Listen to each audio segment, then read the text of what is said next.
I lost a lot of friends in the Bitcoin space actually when I started speaking positively about El Salvador. Because you see, as Bitcoiners, we're supposed to categorically oppose the state. And before this, people actually knew me as a very different sort of character. I was little hodler girl, plushy girl, comic girl, wholesome girl, never veers off of the approved talking points girl. And then I committed the cardinal sin of endorsing a politician of all people. Lina's shilling the dictator, they said. And so I was informally kicked out of the club of the real Bitcoiners. So then, as an unreal Bitcoiner, together with the Bitcoin office of El Salvador, I wrote the world's first financial education program for public primary school students. Would a dictator let his people learn about freedom money? Because I'll tell you what a dictator would do. Okay, a dictator would trap his people in a failing currency through capital controls or by withholding education. You know what a dictator wouldn't do? He wouldn't adopt freedom money for his entire nation. He wouldn't put himself through the trouble of drawing the wrath of the whole financial system for doing so. Dictators don't teach kids about money. Actually, even the world's liberal democracies don't teach kids about money. Actually, nobody teaches kids about money. I'm from Germany, and the first time I learned what inflation is was 3 years after my graduation, and I wasn't even living in Germany anymore. The governments of the world's most developed nations don't seem to care much to teach their people about money. Why is that? Maybe it's because teaching their people about money would require teaching them how their government systematically steals from them. And that the reason why they can't afford a house, can't afford to feed a family on a single income anymore isn't because they're lazy millennials or lazy Gen Z or whatever, but it's because they have to work their entire lives for something that the state can print out of thin air. Of course, your government won't teach you that. It'll probably make you pretty angry. We live in a world that wants us in debt, that wants us consuming, wants us spending money constantly, doesn't want us saving money because saving's no good in this messy economy that we've put ourselves into.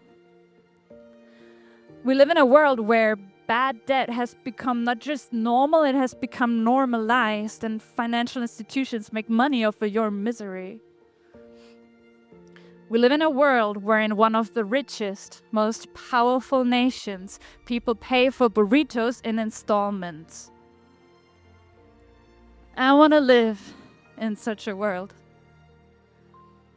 So they could say that I'm shilling the dictator and so on and so forth. But this was last week.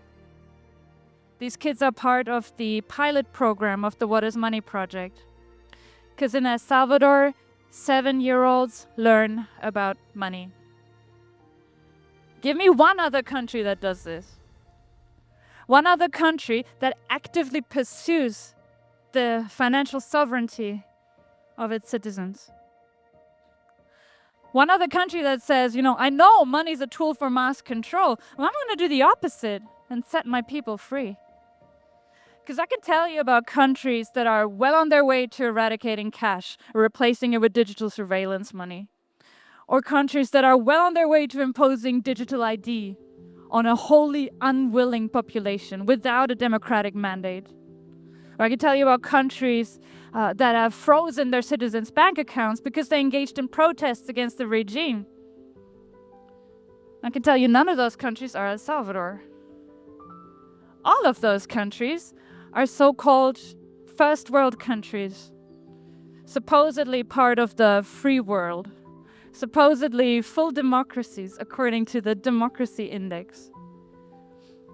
But tell me again how El Salvador is the dictatorship.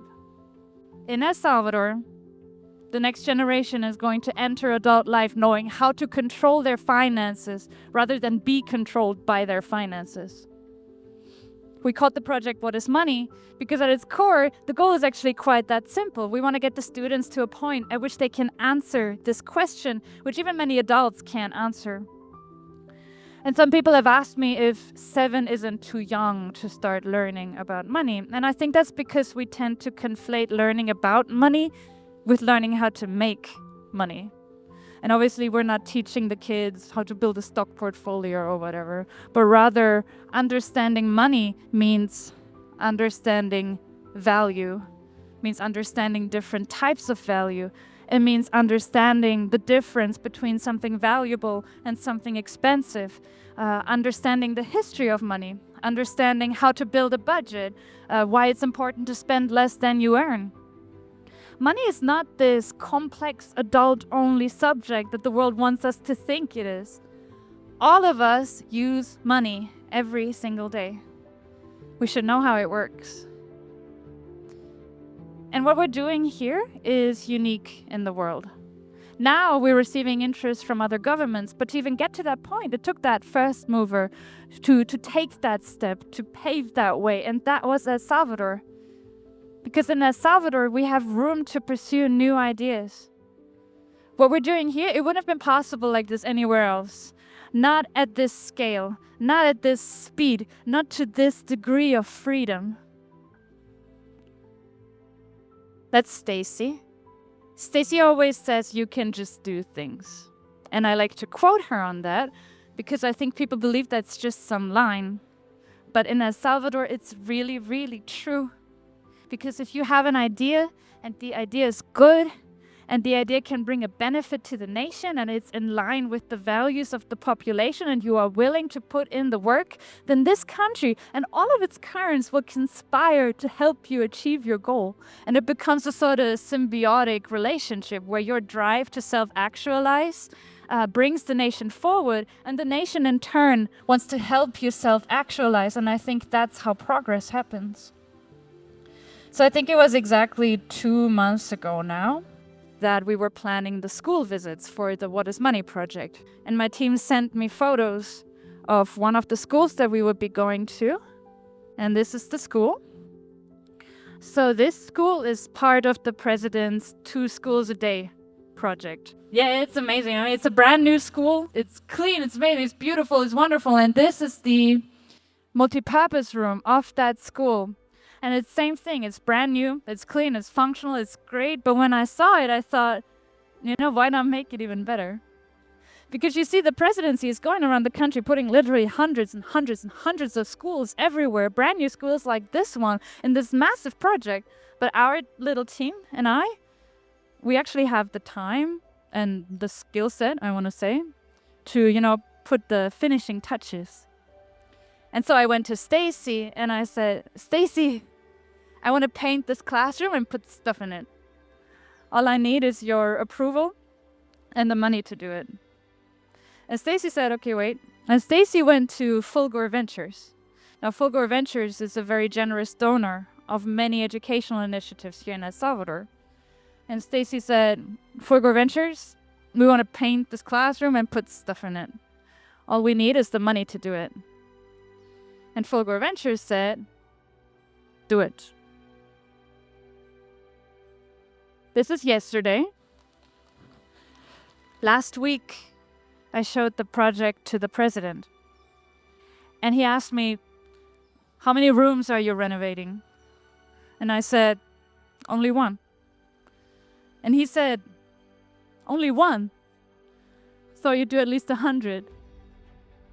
So I went to Stacy. I said, Stacy, the president says we're not doing enough classrooms. And Stacy said, sounds about right. I thought he'd say that. How many shall we do?